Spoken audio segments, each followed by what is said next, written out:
Hello and welcome to the GMS Magazine channel. I am Paco Garcia, your host, and this is the RPG Interview Room, the show in which I'm lucky enough getting together with people from the world of role-playing games and ask them tons and tons of questions. Now, this is a special episode because I'm recording this very quickly for Spiel Digital 2020, since I only managed to do this interview yesterday, Friday, today's the Saturday, tomorrow, Sunday, the whole thing ends, and I want to have it done today for you. So, here it is. Anyway, Audacious is the company that has Ardent Roleplay game, which is an augmented reality application that helps bring 3D and a whole new perspective around the table. I have always been very skeptical about technology around the table when playing role-playing games because more often than not, quite frankly, it can be quite distracting. But this allows us to use our phones, which some people need and like to use when they are playing, to actually enhance the experience and bring virtual minis and environments so we can look at it from the point of view of our very own characters. Now, this is something that I can get very much behind of. I have spoken in the past to Ralph, who is the CEO, and to Erin, who is the marketing manager, and now I wanted to ask somebody in production itself, somebody who does the 3D modeling, the 3D magic around Ardent. So I have with me Brennan Murray, who was lucky enough to give me some of his time to talk about what is it like to develop, and if you are a creator, what do you need to know about the 3D aspect of Ardent to help bring your game to life. So, without further ado, here is Brennan. Brennan, welcome to the show, my friend. Great having you here because you are me 20 years ago, which is a weird thing, which I will explain in a minute. But before we get into the thick of it, because we've never spoken before, and you live in the future from me. I leave at 8 in the morning, and you leave at 4 p.m. Yeah. So you are a man of the future, and I need to know in the future how you communicate, and if you still answer questions like we do here in the past. Yeah, just a lot more tech issues, you know? Oh. Just constant tech issues. Oh, okay. Wow, I don't know if I like the future anymore. So just imagine like the Windows updates, just like every day. Oh my God, the future is not as cool as I thought it was going to be. But anyway, yeah, it's not quite what I expected either, but here we are. I was I was told we have flying cars and things, and we don't. Anyway, so okay, let's go for these questions. Question number one: tea or coffee? And you're going to say beer. Coffee. Okay, fine. I thought you were going to say beer. I mean, both. Question number two: the beach or the mountain? I think mountain actually. Had a lot of beach when I was younger, but I enjoyed the trails and whatnot. Good. Cars or motorbikes? I think motorbikes are cooler. Yeah, that's true. Everybody says that cars are safer. They are. I drive a car because of that. Definitely, cars are way cooler. Motorbikes are way cooler. Okay, now we're getting a little bit harder. Fantasy or science fiction? Fantasy. That one's the easiest one so far, actually. Wow. I love fantasy. Well, Give me skeletons any day. I know, but most people find reasons. Both. For movies, fantasy, but for reading science fiction, or for games, fantasy, or whatever. So anyway, you are a man of convictions. I like it. I just love fantasy. Give me all of the high fantasy, and I'm in. Okay, and last but not least, zombies or vampires? I think vampires. I'm not the biggest fan of zombies, but generally speaking, the first thing that comes to mind is Total War Warhammer, where you raise zombies as a vampire. So. Okay, then you will have both. Okay, yeah. Great. Fine. So we have established that you can indeed answer questions. Now, I was when Ralph gave me a whole list of people to interview. I thought, I want to interview this man because in in the early 90s, I was already doing 3D with my Amiga computer. And I was one of the first Lightwave users in Spain. And the first person to do an exhibition of printed work based on 3D renders. So that's interesting. 3D is an absolutely massive love of mine, and I worked for a while in a company that you probably won't know anything about called Viewpoint. I feel like I have heard of them, but I can't associate like anything immediately with them. It just Viewpoint used to have a database of 3D models that used to be sold. It was called Viewpoint Data Labs. Right. And I was working for them for a while, and whilst I was working with them, we did work for Godzilla, the 1998 film, and some James Bond movie, some Tomb Raider video games, the Dungeons and Dragons original movie. I did all the dragons and everything.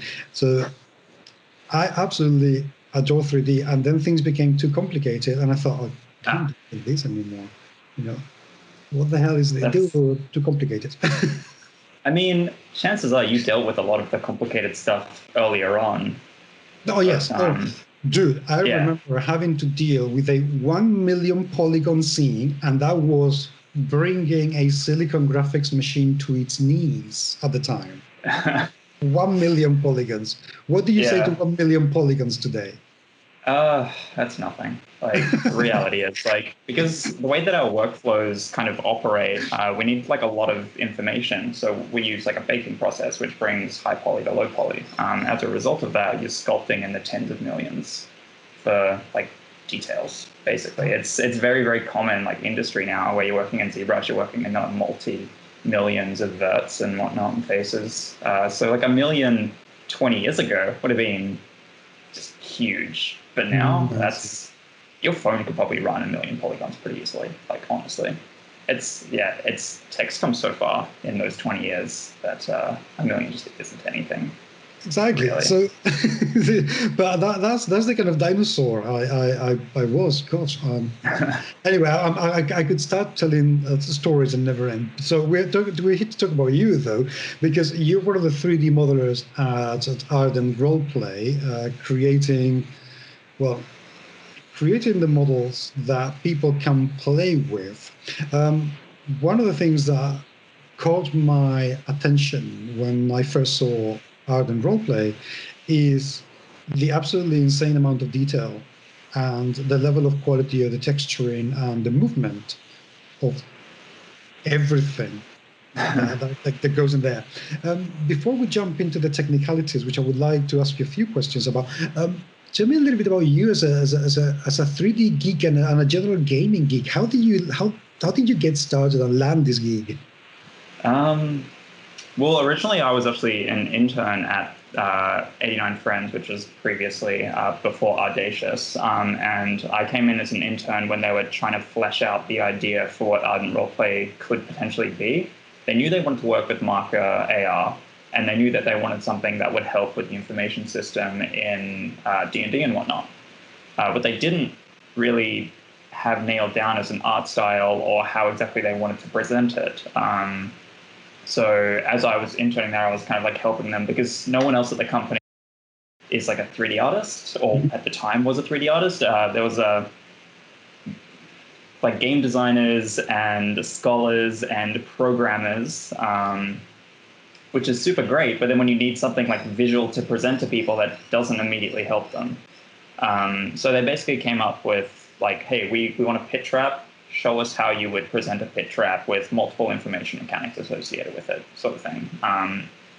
So I did. It was really awful, but it kind of proved the concept, where it was a very ugly looking pit trap, and it had the depth and whatnot, but they had back faces and whatnot, so you could actually see the pit trap from outside looking in like, which wasn't what you wanted. that was before we had any like shaders or anything like properly built in, and I was very, very new to Unity at the time as well. Right.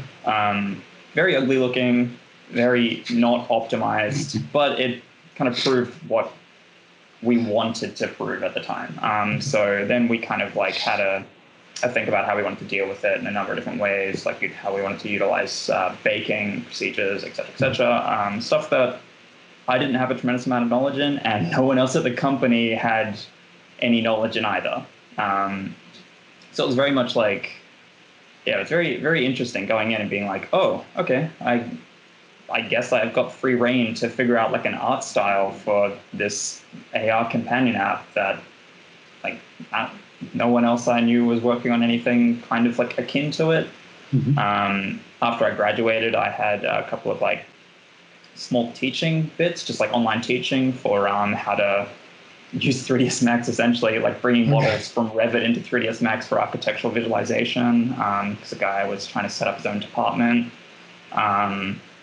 That was a bit of fun. But then 89 approached me and they were kind of like, hey, like what you did with the internship was really, really cool. Do you want to actually start like working on a mixture of art and roleplay and then some other side projects that we've kind of got like sorted out?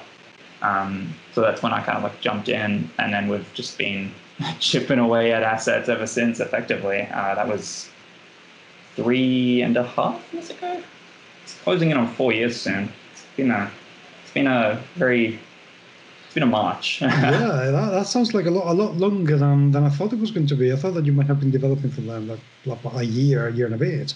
But that's quite a while. Yeah, it's been a little while. So it took us a while to kind of like nail down exactly what we wanted, and then there was like heaps of like company restructuring going on as we kind of pivoted from like 89 friends with this like cool idea that wasn't really like what the company was associated with, because it was really like education based type stuff. So it was a lot of what you would traditionally associate with really boring work. Like it's very like corporate, like here are some renders, like these renders go into this, like work on the lighting sort of thing. And then like it moved to Audacious, and then there it was basically just like, we are working on this. This thing is a bit of art over here, and then a whole lot of programming over here, and then here's all the corporate stuff. But so the company had to kind of like grow in that way, and then had to grow outwards on both ways, like the platforming team and then the art team. So yeah, there was a lot of growth in a lot of like webbing ways, sort of, if that makes sense. But yeah, we figured out the art style kind of like earlier on, but then we had to refine it quite heavily because the general direction we wanted to go was pretty clear, but how we got to that point without it effectively sending the company bankrupt and making sure that we could like deliver content consistently were two very separate things. Yeah, because like art takes time, and when you've only got a limited number of people, you need to start making sure that you don't just burn those people out and then have like a revolving door studio. So yeah, like setting up the no nonsense, like, hey, try not to like fuck around too much, but you can fuck around a little bit, but don't burn yourself out aggressively. Yeah, don't be a video games company. Yeah, effectively. I mean, we all sort of want to be, but we don't want all of the negative associations with their business practices. So it can be quite demanding. Yeah. What was your background as a gamer? I mean, did you play role-playing games, tabletop role-playing games before you started in Audacious, or was it something new? No, I never really played tabletop role-playing games, but I was definitely influenced with the games that I played, which were influenced as a result of tabletop role-playing games. Stuff like Dragon Age Origins. I played a lot of like Final Fantasy when I was young as well. And then obviously like the Elder Scrolls, like basically anything RPG associated as a video game, I would eat that up as a kid. I absolutely loved it all. So if you could give me like leveling mechanics and loot and stuff, I was very, very happy. Yeah, so that's that was my primary thing. I really like the I guess like the animation is like the other thing that kind of like brought me in. I originally studied to become an animator. I've ended up becoming 3D art generalist, where I do a bit of animation, modeling, this, that, the other thing. which is good. It means that things don't get too boring too often. But yeah, I've still definitely got that passion for animation and whatnot, and I do a lot of animating when I can in my spare time. Do a lot of modeling in my spare time as well. So what was your first impression when, when you go to the company and you were faced with all these, D&D monsters and creatures and stuff? And what was the first impression of the tabletop RPG world when you confronted it in brackets? I guess when you think of like D&D, you think of when you're coming from outside of the D&D sphere, you think of a very niche, dedicated fan base, and you know that you can't exactly like fuck that up. Like if you're making a product, you need to make sure that it fits with expectations. Yeah. And if you're making art and whatnot, you want that art to be consistent and to make sure that if you've got all these dedicated people who've been making things, like I don't want to take away from what you've made. I want to make sure that whatever we make digitally fits perfectly with like your tabletop experience. That in of itself is a pretty hefty thing to kind of like try and deliver and to kind of like get your head around, because there's a lot of things that can go wrong. Either like your art just doesn't fit, or there's technical issues, or occlusion, or people, like technology. But if you just genuinely think about like D&D, people are pretty relaxed. A lot of people have kind of come from like nerdy backgrounds. Most people are like pretty polite, pretty patient. I don't think I've had any experiences where people are just like, you're ruining D&D with your application that I don't have to use if I don't want to. Like, so I've never had any bad experiences by any means. I've got a lot of love for high fantasy. So if anything, I want to do it justice wherever possible.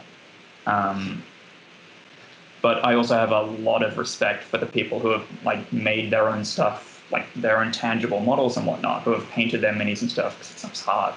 I can't paint. Like, I can do stuff digitally. I can't paint physically. I understand how colors work. It doesn't mean anything, though. I can't like put it onto the model and make it look good. It takes a lot of time, takes a lot of practice, a lot of hard work.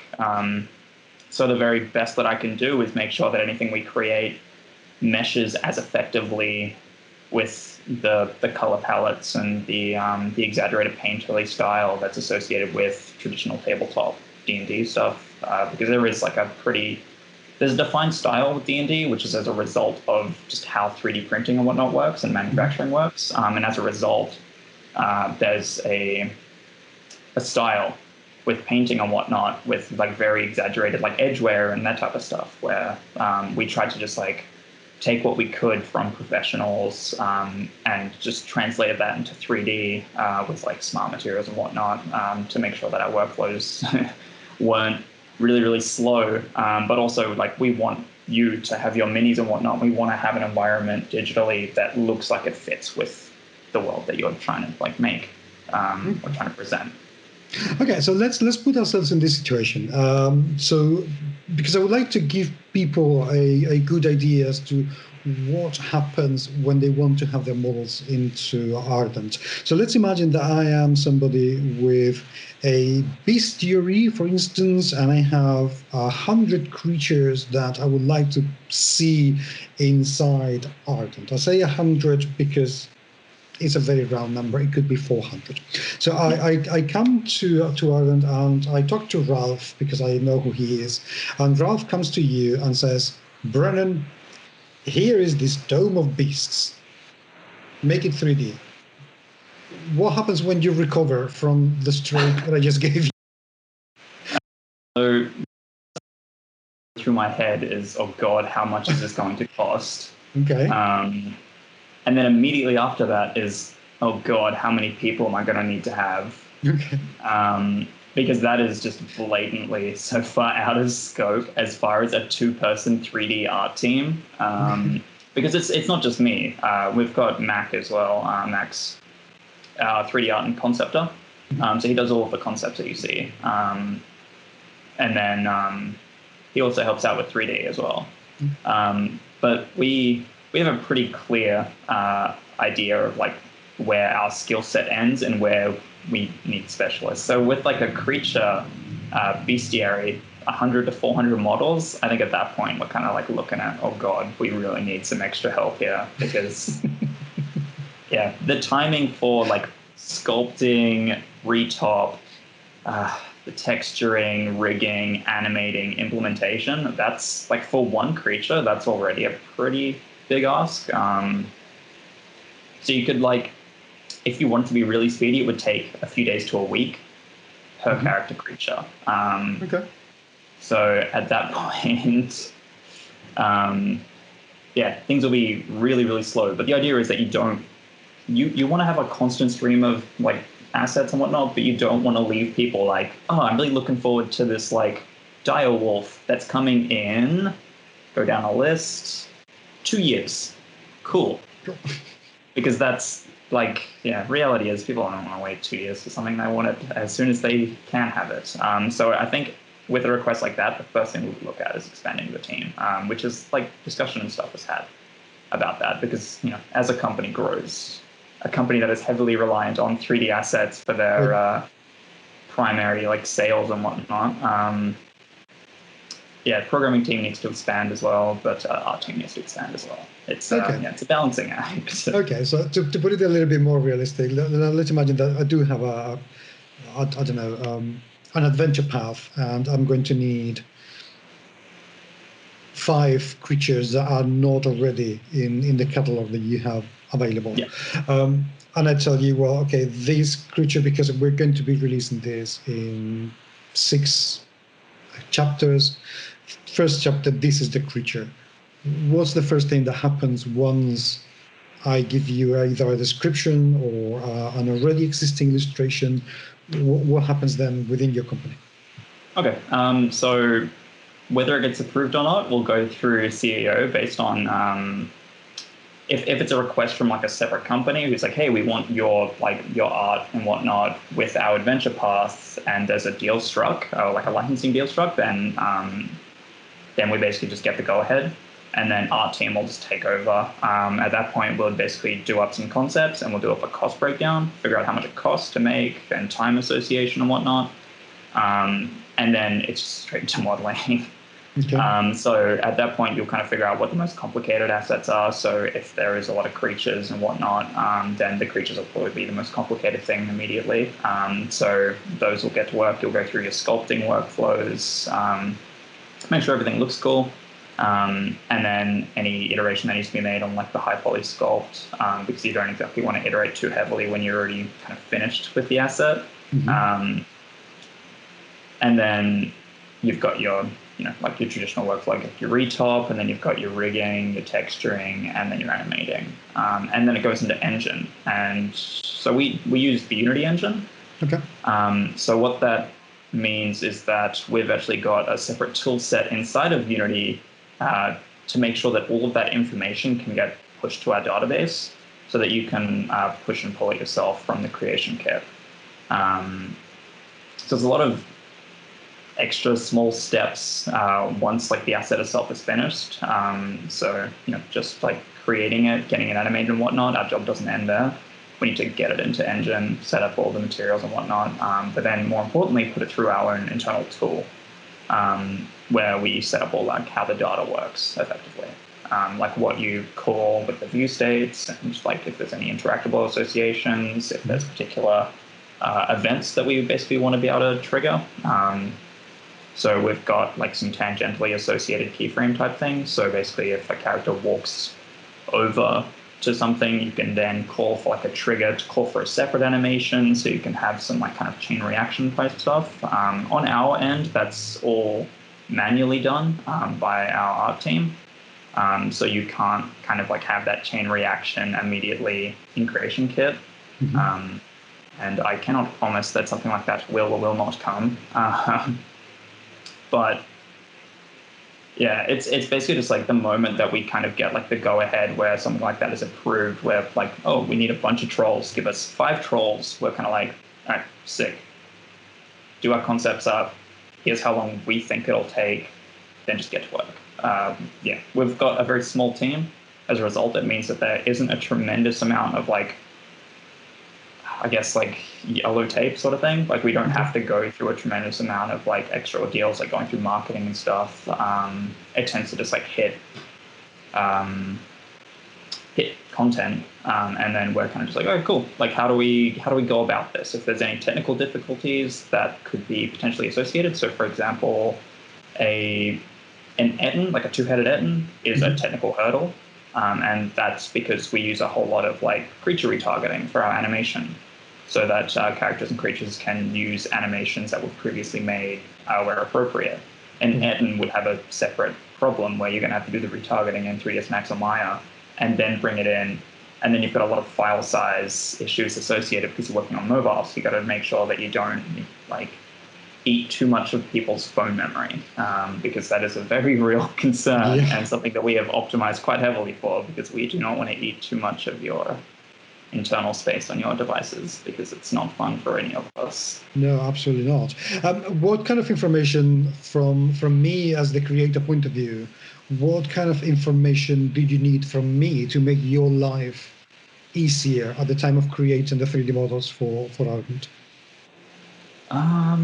Wait, sorry, can you clarify a little bit? Yes, I mean, let's say that I have, I don't know, a skeleton, to say something very, very clear. And I say to you, Brennan, I want this skeleton to be for this adventure. Right. What would the questions that you would ask that, if I had already come with you with a list of things, would make your life easier? Yeah. So if you were to come with me with that, so we don't have any like character creature dialogue in Ardent Roleplay. A lot of it's used through like the text information system, just because like voice isn't something that we're immediately concerned with. Like having a whole bunch of pre-recorded voices, like there's Sirenscape, stuff like that. Like you can record your own voices and start using them. So I'm not really worried about any facial animation type stuff in that regard, but what I am worried about is like action animations. Like if there needs to be a particular action that needs to happen, I need to like hand animate that, and then implement it, and then make sure that there's, it very much seems like the first things that I would be asking is like, to what extent does this character move? Like, how lively is this character? Is it just like a casual like discussion animation, something like generalized, and that's fine, and then I can just have like a combat idle and then a death and already dead state? Or do you want like more? Is there going to be any situations where something extravagant needs to happen? Like, are there going to be particle effects? How are you going to hurt my feelings? Is like the primary, like, what's the hidden catch here? How are you going to break my spirit this time? But yeah, I think with basic character stuff like that, it's traditionally just, if anything out of the ordinary is expected or requested, then it's kind of something that'll kind of be clarified. Traditionally, though, we tend to be pretty consistent with our stuff just at the time being, just because we know that we are a small team. We've got a very like limited scope, and what we know we can achieve consistently. But then also we don't want to overwhelm people with a huge list before our creation kit is kind of like updated, because that's something that we are working on. We do want to have our creation kit be a little bit more user-friendly. And currently it can feel kind of tough to use it sometimes, just like when you've got like a big environment and you're going through all the interactables and there's just a list of like 100 and something things that you can interact with. It can kind of be a bit daunting, especially to people like coming in who haven't used Ardent Roleplay that much before, who are kind of just like, oh my god, like, why does this like cupboard have like 7 things, 8 things that can happen to it? Why does this house come on fire now? Like this, that, the other thing. It's very much a juggling act of like what we think is like reasonable, how often something will be used, because the chances of us putting like a week into like animations or something for a creature that may only be used once or twice, like in general, it isn't like cost efficient in that manner. Like would it be better for us to invest that 20 hours into creating a new environment or a new creature that generally will see a lot more use from players? But if it's in like a campaign and whatnot, that's different again, because we want people to be able to like use these campaigns and have a lot of fun. It definitely comes down to like, is this cost efficient? Like, is this easily enough easily enough doable. I guess that's a sentence I'll use there. But yeah, unfortunately, the art side has a lot of realistic approaches, I guess. Like we want to be making all of this like cool stuff, and we try to whenever we can, but there is like still some things where like, you know, like the skeleton like dies in like a fiery explosion type of thing with like, oh god, how many, like, is that even like possible with us right now? Like, are we going to use that a lot, or is that just going to be a one-off thing? Because if it's a one-off thing, it's a lot of work for a very, very small team to achieve right now. So yeah, it very much comes down to whether or not it's like cost efficient, whether it's feasible, whether it's fun as well is another thing. Because if something is incredibly tedious, like stressful to create, doesn't have the desired result, and you know it just feels like a bit of a flop, and then you've already invested 20, 30 hours into it, then you're kind of just like, oh god, that's so much money that's been wasted. Do we not push it? Do we push it? And then you kind of need to like readdress it and be like, oh god, all right. So are we actually going to push this out, or are we going to hold this back and actually just get it right? Because that's another thing again. You can't just keep pushing out stuff if it's stylistically and like just aesthetically doesn't fit your own style. It's kind of like a problem a bit. But unlike much larger companies, we don't have as much leeway to kind of just throw stuff out. So if you know something is seeming like it's not going in the right direction, we try to kill it early rather than kill it later, because there's a lot more to lose if we try and kill it later. Okay. Yeah. So let's assume that I know somebody, because we all know somebody, who could do the modeling for me. Yeah. Could I bring those 3D models, those OBJs or what have you, to you to implement and take into Ardent?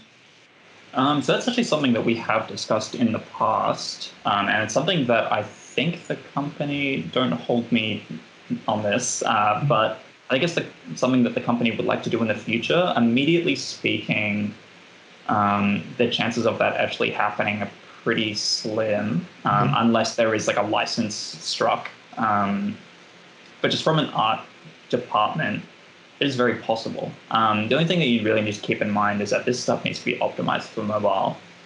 So it means that there's a polygon budget there. Yeah, there's a polygon budget, but there's more importantly a texture resolution budget. Because the biggest problem that you will run into is with the unpacking of like assets and whatnot. If your phone runs out of memory, then it's just going to crash because it's got nowhere to go. Yeah, it's kind of just like, oh, I'm dumping all of these textures here. And you need to keep in mind that like from memory, I think like a 4K texture is something like 32 meg, like 16 or 32 meg. That just isn't like acceptable for mobile at all. So we try and stick to like 512 texture resolution for almost everything. I think there's maybe 1 or 2 instances where we have a 1K texture, and that's only if we know that we can reuse it just like hundreds of times. So like a lot of the character stuff will kind of use like a predominantly like 1K texture that's just been like repurposed, so that your phone isn't kind of just trying to unpack heaps of large texture files, because a 3D model, like an environmental diorama, is made up of a lot of modular small pieces. Those FBXs are quite small, just because they're heavily optimized as well. So when you kind of like take a look at everything as is, the 2 biggest things file size wise are texture resolution and texture files, and FBX models with skeletal meshes. So that's basically characters and creatures that can move around, just because animation data can be quite heavy as well sometimes. Is there a way of making the models adaptive to the resources available? So, for example, if somebody's using a really old phone, you know, like 5 years old, Samsung Note 6, for instance, or Note 5, whereas I am using a S20 Plus or an iPhone 17. Will there be a way for the app to become intelligent in brackets to identify what kind of processor and resources it has? So on an older phone, it would use a 1K texturing, whereas in a more modern phone, it would use a full 4K texturing. Yeah. So as it is currently, we do have those options already in app. So you can kind of pick like what quality of asset that you want. If you want high quality, then you've basically just got like how we've got it in engine effectively.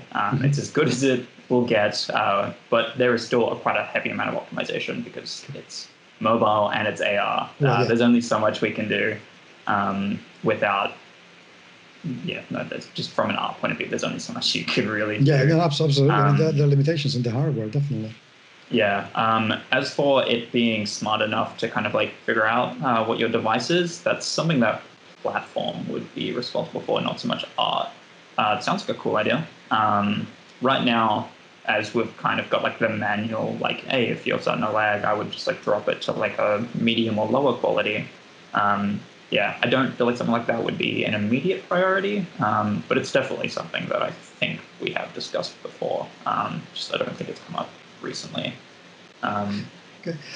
Again, coming back from the point of view of the author who has a creation, and this is the reason I'm asking you these questions is because I would like people who might be interested in having their creatures into Ardent to kind of understand what they can face when talking to you. So I'm trying to, give a better awareness of how things work. Right. I can imagine that, and say that this would be absolutely amazing. Nintendo came with, I want all my Pokemon in Ardent, and I want them with all the 3 or 4 stages of evolution. I can imagine that each model would have to be a separate thing. You wouldn't be able to have one model that morphs into something else. So if an item, if an object or creature evolves and changes shape, that would be 2 different works altogether, wouldn't it? Yeah, that's right. The idea of trying to have it morph from one thing to the other is actually way more like difficult than I could even imagine. So yeah, a lot of that is just due to the way that technically morph targets and whatnot work.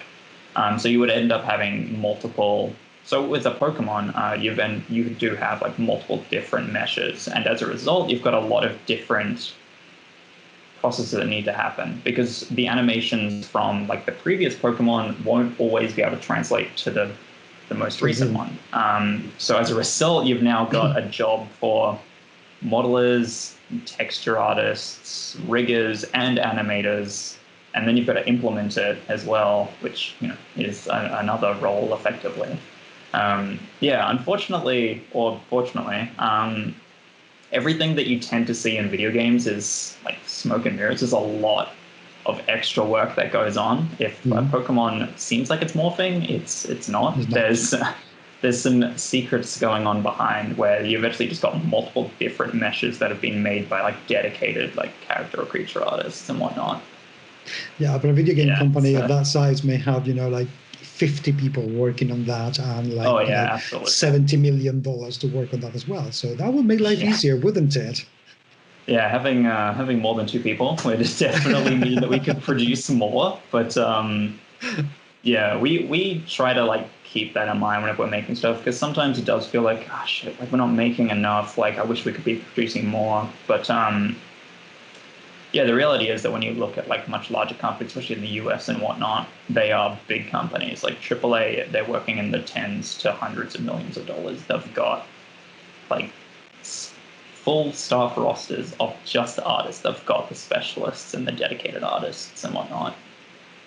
And we have 2 3D artists who are trying our best to do a bit of everything. But obviously, like the reality is that we as 3D generalists should not, or rather, like the expectation is we are not better than a character artist. Like a character artist would be doing a much better job than us because they're specialists. That's what they're there for.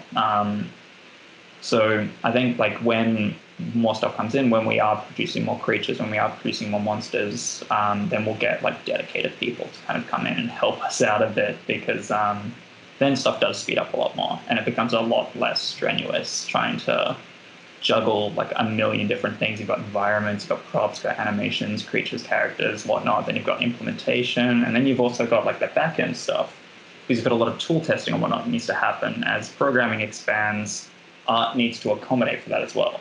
We can't just kind of like keep on a little island and do nothing while the programming team's like building all these new fancy tools. We need to make sure those tools work with us, or we need to get tools made for us to work with the app, et cetera, et cetera. So there is a never-ending amount of things that need to happen.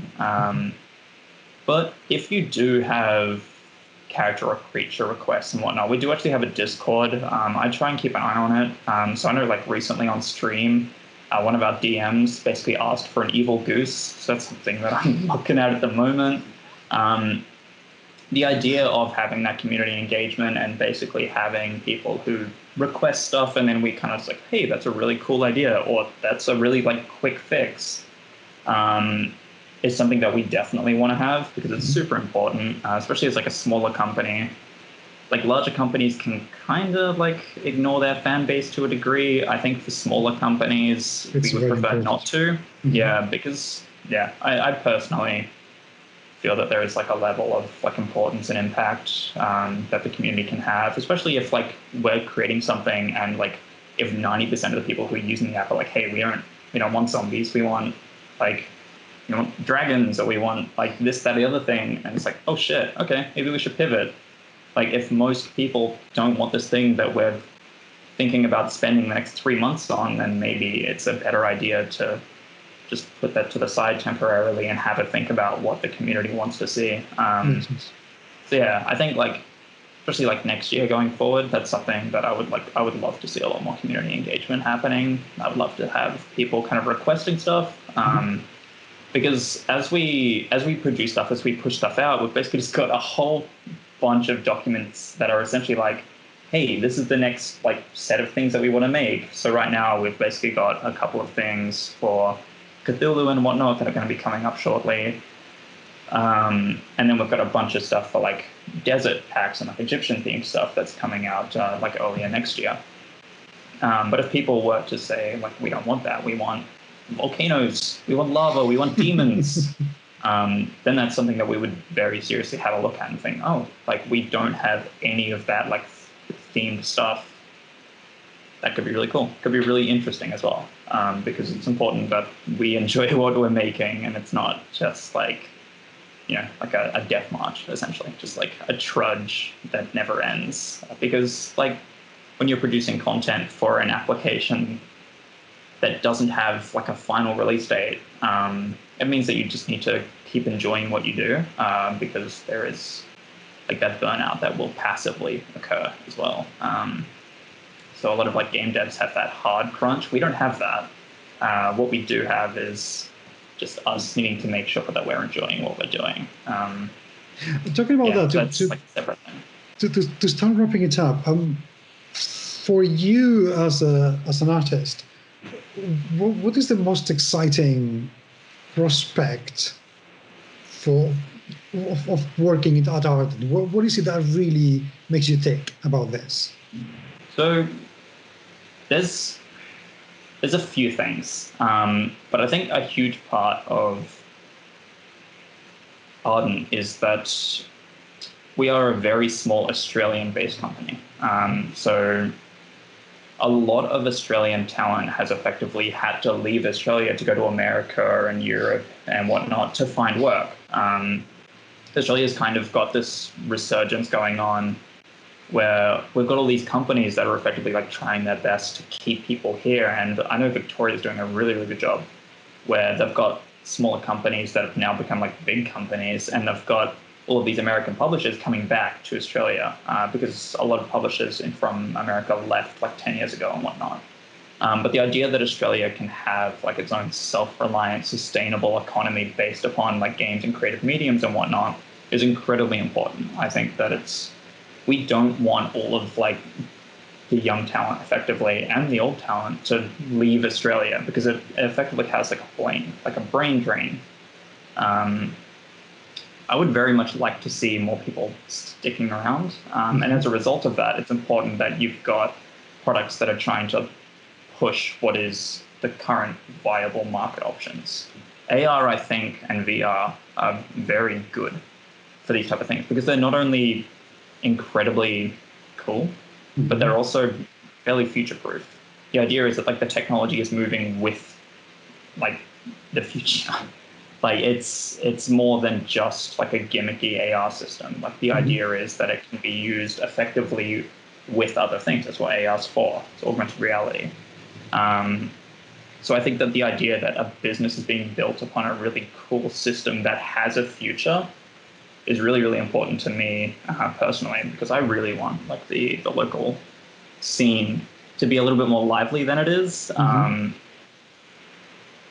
And I think that the idea that you can basically be like, hey, I was part of this company that was able to bring in a bunch of jobs, that was able to keep the local talent, that was able to build the local talent. I personally think that's really, really cool. And I think it's really important. And then if we take away the boring, like corporate-ish side of it, it is a whole bunch of high fantasy content working in AR that you've got on your phone. That's cool. I get to look at skeletons and whatnot. I get to work with animations, environments, props. I get to work with everything. I work with VFX. Just, yeah, it's a lot of really, really fun stuff to work on.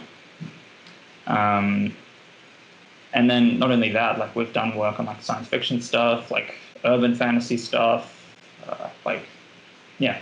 So you don't get bored. There's a lot of variety to what we're working on. So if any product could keep itself to be like a sustainable, here's new content kind of like rolling out, I think Ardent kind of sorted it in a way that makes sense, whilst also allowing us to build and improve upon our back-end systems and our platform. Because I think it's important to understand that like we know that the app isn't perfect. Like we're slowly but surely improving it as we go. There's obviously like milestones, roadblocks, things will go wrong, things will go great. Like this year, we didn't really get to go to many events, but now we've got a bunch of digital events. As a result, we've built our spectator mode, like our networking stuff is like pretty clean. It's very much a medium, like AR and Ardent Roleplay is very much an application and a medium that is doing a very, very good job under very trying circumstances. And I think that it's kind of, I don't know, it's nice to see that nothing is crumbling. Like the games industry and creative mediums effectively recession-proof. Yeah, I don't know. It just feels nice to be consistent. Like I feel really bad when I look around like the tourism industry and whatnot, and everything's just crumbling. But then like creative mediums are kind of just holding steady. We're all just working away on our assets at home and working on cool things that are enjoyable. And people want to see it, and every time I see the stream, it's kind of nice to be like, oh, like look at all these people enjoying themselves, using the app, everyone's having fun. There's a chat going on. I'm paying attention to the chat. People are requesting stuff. It's cool. I like it. I like the engagement that's associated. That's awesome. Okay, to wrap it up. No, that was a very good answer. So that's very cool. Right, to wrap it up, I have the last 3 questions, which are very weird and very, very strange indeed. Question number 1. What's the best advice that no one's ever given you?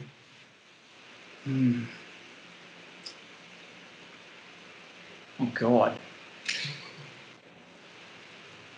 You suck, and that's fine. Okay. I think that's something that I kind of had to learn, or something that like. Actually, no, because I think I did get told that in uni. Oh my God, this is way harder than I thought it'd be. Actually, it would be about crunch. It would probably be to chill out a bit. You don't need to crunch yourself into the ground. Because the people around you don't want to be crunching themselves into the ground. That's something that I kind of had to learn. after I came out of university, because university kind of teaches you to just crunch yourself into the ground. It's something that's very much like you've got all of these like things, you want to make it as good as you humanly can. You're not going to effectively use your time at all because you're learning as you go. Which means that you effectively get into a mindset of, I will just make it good until it's good. That isn't a sustainable mentality in any way, shape, or form. You very much need to understand that there is a level where something could be better, but it's not going to be better because you need to stop touching it. You need to move on with the next thing, because otherwise you'll never get anything made. And that's something that took me a little bit of time to kind of like get my head around, because, you know, like I would just like work until like late in the early morning, and then I would wake up and go to work, and then like, you know, the people around me would be sometimes crunching, sometimes not. And I would definitely be like, like why am I working so hard when this person's only doing the 40-hour week? Why did I do a 70-hour week? Because sometimes like that crunch is actually like, sometimes just before an event you need to do like a 60, 70-hour week. That's just every now and then it'll happen. I don't condone crunch. I don't believe in crunch. But, you know, every now and then it will happen. But if you are persistently crunching yourself to do these like 70-hour weeks and then being upset at the people around you for being sustainable with their time, that's not healthy. Like, it's not a healthy mentality for yourself, and you will actively like stop being a dick. That's like you are just going to end up being a jerk, and no one wants to be around you. True. And that's like something that like I learned early on, and I try to tell people now. I try to get people, like whenever people ask about like 3D, like, you know, be sustainable with your time. Try not to like work till 5 a.m. and then wake up at 8 a.m. like, because you're just going to be a jerk unintentionally, because you're tired and you're exhausted. Yeah, grumpy. It's much easier to work with monkeys. Okay. Question number 2. What's the best mistake that you would like to make again?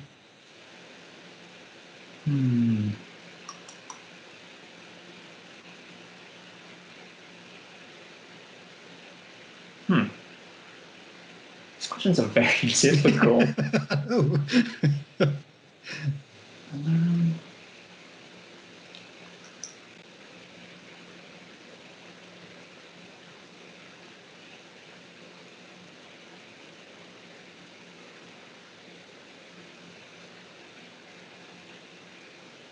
I guess to not have too many plates spinning. Because I do think it's important to be able to, so the idea of like plate spinning is too many like projects going on. So like you can have work projects, you can have like things that are going on at work, and then you can have personal projects and whatnot. I think it's important to have personal projects, because I think there's a lot of personal growth that can happen as like a 3D artist or whatnot. Although that's kind of like, that doesn't just apply to 3D, obviously. I think you can burn yourself out pretty quickly as a result of it, but I also think that as long as you can avoid that burnout to the best of your ability and make sure that you use sustainable like hours, I guess, for like your side projects, I think it's incredibly important that you have more than 1 or 2 projects going on. If you can have a couple of projects, you don't even need to finish them, because the reality is you learn along the way. And that learning along the way means that your workflows will speed up subsequently in all of your other fields. And then you'll also get a greater appreciation for how much you can actually get done. Okay. So yeah, good. I think that it's something that... That's a good one. Okay, last but not least, imagine that you have a time machine and you go back in time, as you do, and you meet your 10-year-old self, and you say to your 10-year-old self, do not do this. What is this? I think it's don't pretend like you want to do event management. When I was younger, I did some courses on event management because I thought I would just be a people person. But I'm not a people person. I'm very much a working. I don't know. I think the idea of being out and about and discussing heaps of stuff with heaps of strangers all the time isn't quite my personality. Building a career around that would just be stressful and anxiety-inducing. The absolute last thing I want is to have to talk to someone every single day of my life. I like being alone sometimes, to just like work, to just sit on my computer, do some 3D stuff, animate some things, have a beer. So I think where I am now is good, but I also think I learned some things from that. So I'm not quite sure if it's something that I wouldn't do again. I'm not sure. It's really, I guess, don't overwater your plants. I've killed a lot of plants in the past few months. Yeah, we want a no consequence one. Yeah. No, I think the event management thing was like something that I would repeat because I think it's a learning experience. Okay. Yeah, it should be the plants. Okay. Right. Okay, Brennan, thank you. Thank you very much indeed for being with me today. It's been a really enlightening conversation, and I can tell you I can spend hours talking to you because I haven't even gone into why you're using Unity instead of the Unreal Engine and things like that. You know, we haven't spoken about how to make the texturing and how to export the animations. Oh, I know, but you know, this is my kind of guilty pleasure nowadays. talking about what could have been if I had stayed within the 3D environment, which is a bit like, okay, Paco, you missed the chance. Fuck off. You're never too old. You could always jump back in. I believe. No. I do use from time to time. I do try, and I've tried to learn Blender, and I thought, God, these people need to get some interface design courses because it's appallingly bad at that. It's terrible. It's terrible. Sometimes I dabble in Vue because I like creating landscapes.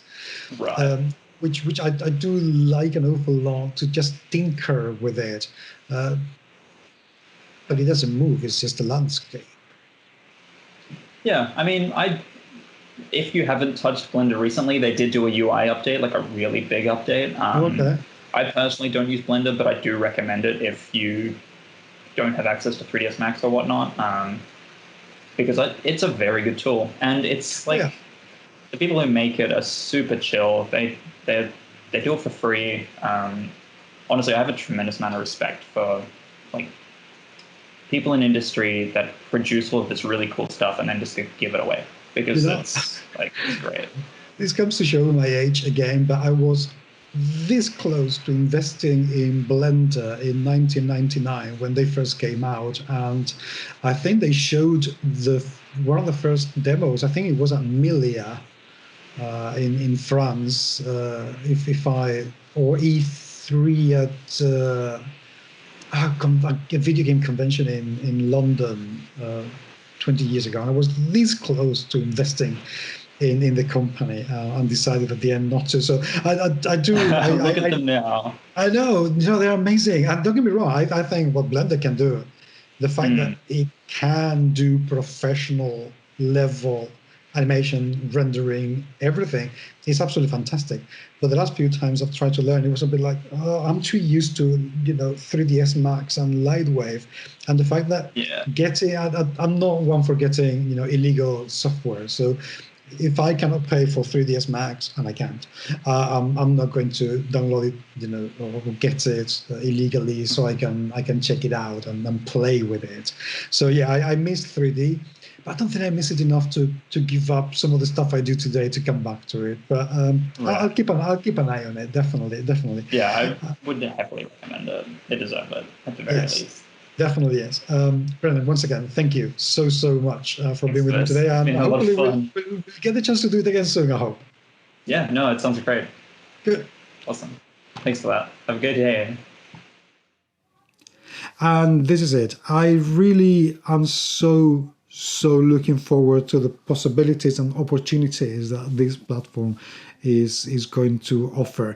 And you know what? Why don't you just approach them if you're a creator and find out how much it costs, how long does it take for you, what would it give you? Ask them for data. How many people do they have playing? What is it? And if you are a streamer. If you're a streamer, you really want to get on with this, trust me, this is going to be amazing. But let me know what you think. I'd really love to hear your opinions, so leave them down there in the show notes and in the video description, because it would be great to know what you, the end user, has to say, so these people can actually tailor the platform for you, because at the end of the day, that is who truly matters. So, once again, thank you so much for being there. It is truly and genuinely appreciated. And until the next time, I hope you are keeping safe, and I will talk to you very, very soon. Take care.